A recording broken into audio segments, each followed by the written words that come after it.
नमस्कार साथियों। मैं दीपक कुमार आज फिर आया हूँ आपके सामने एक नए विचार और एक नए अनुभव के साथ।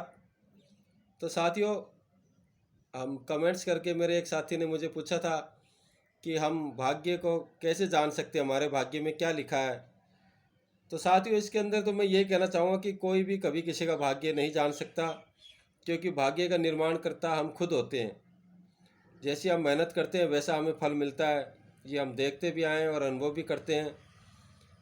तो साथ ही इसी के अंदर मैं बताऊंगा, आज का जो मेरा विषय है वो है वक्त से पहले और भाग्य से अधिक कभी कुछ नहीं मिलता। इसके ऊपर मैं आज आपके साथ चर्चा करना चाहूँगा कि जैसे हम जो मेहनत करेंगे जो उसी का ही फल हमें मिलेगा। कोई दूसरा चाह के भी हमारा भाग्य नहीं बना सकता और ना वो हमारी किसी तरह की मदद कर सकता है, जब तक कि हम मेहनत खुद नहीं करते हैं, खुद अपनी राह नहीं चुनते हैं।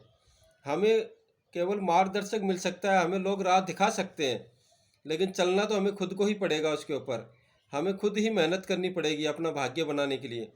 और जैसा हम सोचेंगे, जैसे हम मेहनत करेंगे वैसा ही भाग्य मिलेगा। क्या कभी आपने अपनी ज़िंदगी में ऐसा देखा है कि किसी ने इंजीनियरिंग की कोर्स किया और वो डॉक्टर बन गया, कि भाई उसके भाग्य में लिखा था डॉक्टर बनना तो वो डॉक्टर नहीं। अगर उसने मेहनत करी इंजीनियर के लिए तो वो इंजीनियर ही बनेगा।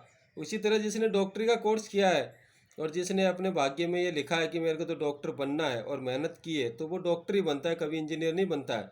उसी तरह से जैसा हम कर्म करेंगे वैसा ही हमें फल मिलेगा। जैसा हम चाहें वैसा हम अपना भाग्य बना सकते हैं अपनी मेहनत के द्वारा। और चाहकर भी कोई और व्यक्ति हमारे भाग्य को नहीं बदल सकता। इसी के ऊपर मैं एक छोटी सी घटना के या कहानी के द्वारा आपको समझाना चाहूँगा, बताना चाहूँगा कि एक बार क्या होता है कि एक सेठ जी होते हैं और उनकी एक बेटी होती है जिसकी शादी वो एक पास के पड़ोस के जो अपना सेठ होता है उसके लड़के के साथ कर देते हैं।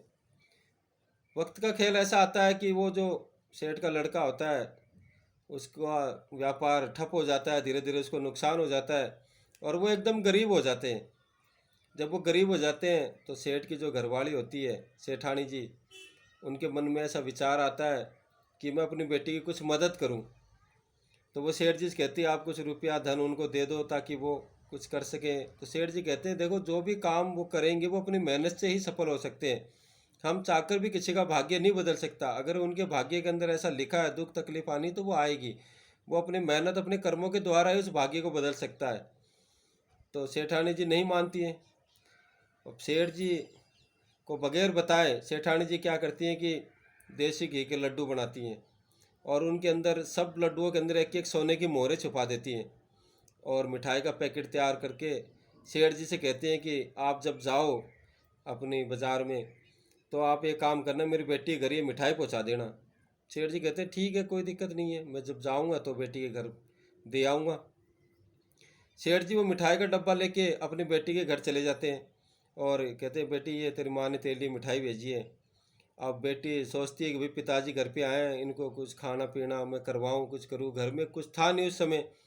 तो अपने पति से वो कहती है कि ये जो मिठाई का पैकेट पिताजी लेके आए हैं, ये पैकेट आप एक काम करो, पास पड़ोस के जो हलवाई हैं उनको ये दिया हो, उसके बदले में दूसरा सामान ले आओ ताकि मैं पिताजी को कुछ बना के खिला सकूँ। तो जो वो उसका पति होता है सेठ की लड़की का, वो चला जाता है मिठाई का पैकेट लेके और वो पैकेट वो उस हलवाई को वो भेज देता है कि ये मिठाई पैकेट है, मुझे कुछ पैसे के रुपये की ज़रूरत है, मेरे घर पे मेहमान आए हुए हैं, तो आप मेरी प्लीज़ मदद कर दो, आपकी बहुत मेहरबानी होगी। ये ऐसे विनती करके वो उस हलवाई को भी दया आ जाती है और वो हलवाई उसको उस मिठाई के बदले में कुछ पैसे दे देता है। उनका वो सामान लेके घर आ जाता है और बेटी अच्छे से अपने पिताजी की सेवा भाव करती है। और जब पिताजी जब वापस विदा होके जाते हैं तो रास्ते में उसी हलवाई की दुकान उनको दिखाई देती है। तो सेठ जी सोचते हैं कि चलो इतनी दूर आया हूँ तो घर के लिए कुछ मिठाई ले चलता हूँ। सेठ जी उस हलवाई से कहते हैं भाई कोई मिठाई, कुछ कोई देसी घी के लड्डू तुम्हारे पास ताज़ा बने हुए हैं क्या? तो हलवाई जो पैकेट उस लड़की का जो पति बेच के गया था हलवाई को, वही पैकेट वो सेठ जी को वापस भेज देता है और सेठ जी वो पैकेट लेके घर आ जाते हैं मिठाई का और अपने सेठानी को कहते हैं कि आज ये मैं मिठाई लेके आया हूँ बाज़ार से, तुम इसको भगवान के भोग लगा दो, उसके बाद हम इसको खाएंगे। अब सेठानी जैसे ही वो पैकेट खोलती है उनका माथा चकरा जाती है। जल्दी से वो उन लड्डुओं को फोड़ के देखती है तो उनके अंदर वही सोने की मोहरें होती हैं। तो सेठानी जी फिर सेठ के पास जाती हैं और कहती हैं कि आपने सही कहा था कि वक्त से पहले और भाग्य से अधिक कभी को कुछ नहीं मिलता।